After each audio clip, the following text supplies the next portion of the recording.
Hey guys, welcome or welcome back. It's Paula here with Paula's Imperfect Plans. Today I am going to do my budget. I realized I didn't do my budget setup for the November 1st paycheck, so that's coming up here real quick. So we will jump in and get this going for today. So my anticipated income, I expect $1333.95 as per usual. Put them in here, please. Thank you for bringing it to me. And $1540.89 for our second income. I'm not sure yet what the mileage check will be or anything else, so we're just going to start out by budgeting this amount, which is $2,821.84. So we come down, I'm finding more and more things and that I want to donate to,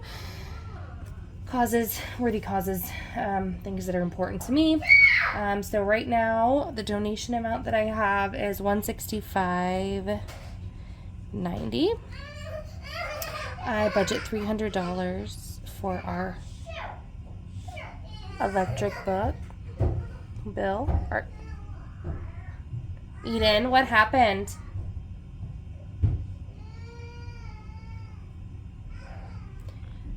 Car insurance, I have the final amount to pay for what is due for our car and homeowners insurance premium for the next 6 months, and that amount is $56.31. Life insurance, I set aside $131 per paycheck. XM radio is $648 in one vehicle. Kids insurance is $40. Half of the internet bill is $30. It's supposed to go up $5, so I'm just budgeting on the high side. School lunches, they haven't billed that yet. It's still cut. Usually they bill like 2 weeks at a time, and so today's Wednesday. I haven't gotten a notification that they billed it to me or that they charged it to me.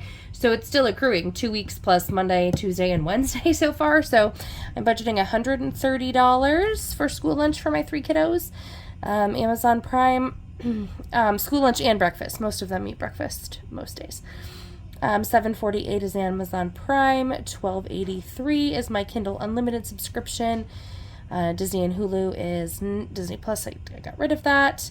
$5.29 for HP Instant Ink. $51 for garbage, and $78.10 for YouTube TV. We'll see how long I'm willing to pay that price for TV.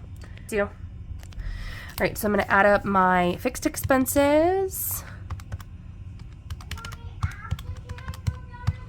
If we have time.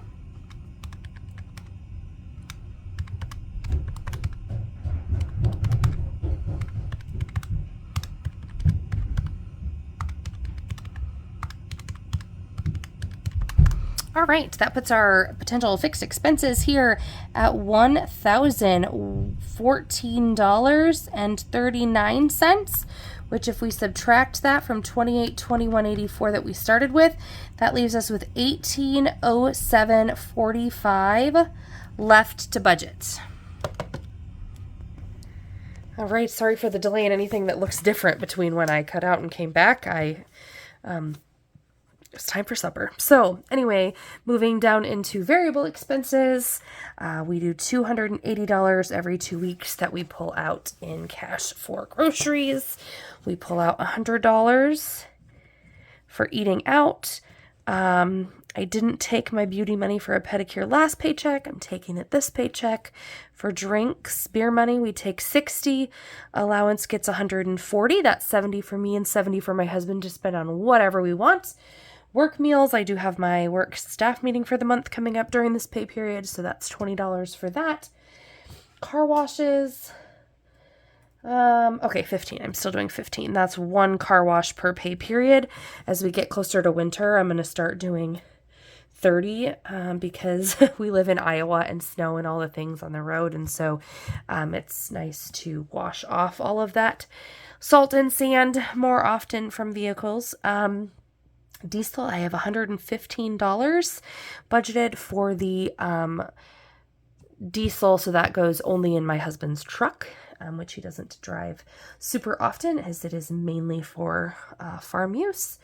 And then $12 is donuts. And so that it was donuts, and really it's donuts and church collection. So it's $1 for each kid for 2 weeks, $1 to put in the collection basket because they like to put something in and pass it, and $1 for the donut basket because we go to the 8 o'clock church and they have donut, coffee and donuts, and you can put in money into the basket and take a donut. So they each, if they do well in church, they get to take their $1, put it in the donut basket, and get a donut. Okay, that leaves our variable spending at $792.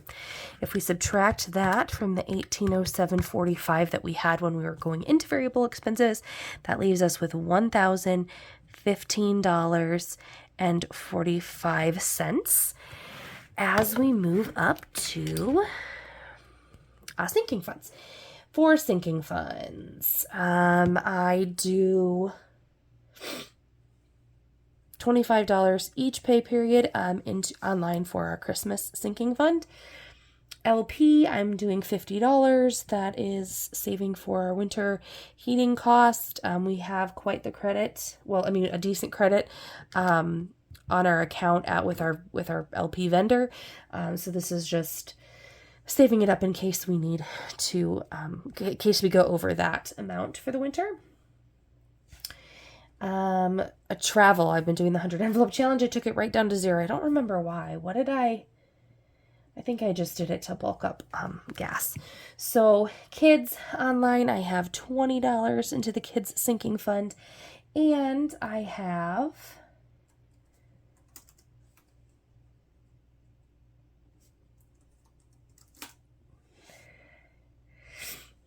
$314.90 to go towards gas. This pay period towards vehicles and vehicle repairs in the online sinking fund is $25. I'm starting the 52-week challenge over. I do that front and back, and got that idea from the Good Kind of Midlife Crisis, and so that's $53 per pay period that goes right into our emergency fund. $40 into our medical sinking fund. I started doing that when my work no longer offered flex benefits, so we have my husband's flex. So hopefully we don't need to pay out-of-pocket medical expenses, but if things go a little wonky, I like to have some money saved up for that. Tattoo is 0. Summer daycare is $160, as that should leave me with very little to cash flow come next summer. And then in sinking funds and savings challenges, or cash envelopes savings challenges, it's $280 is the plan.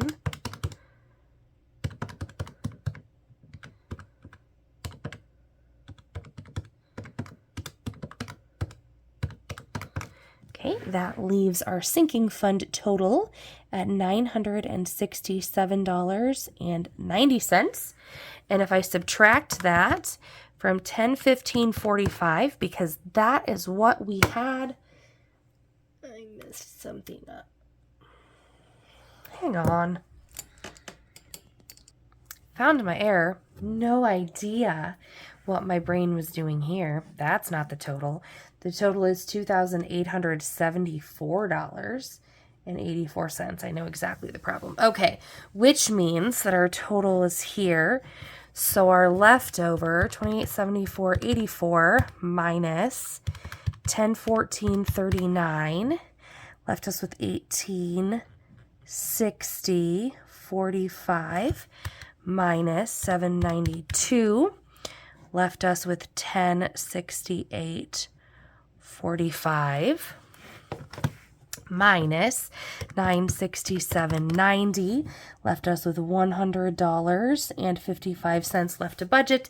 I plan on putting nothing in the buffer, so that should still leave us with $100.55 at the bottom end of that category, and I plan to put that entire $100.55 on to our extra debt, which will leave us with a zero-based budget. All right. Sorry about that messiness. Thank you guys so much for being here. I always appreciate you watching. Until next time, bye.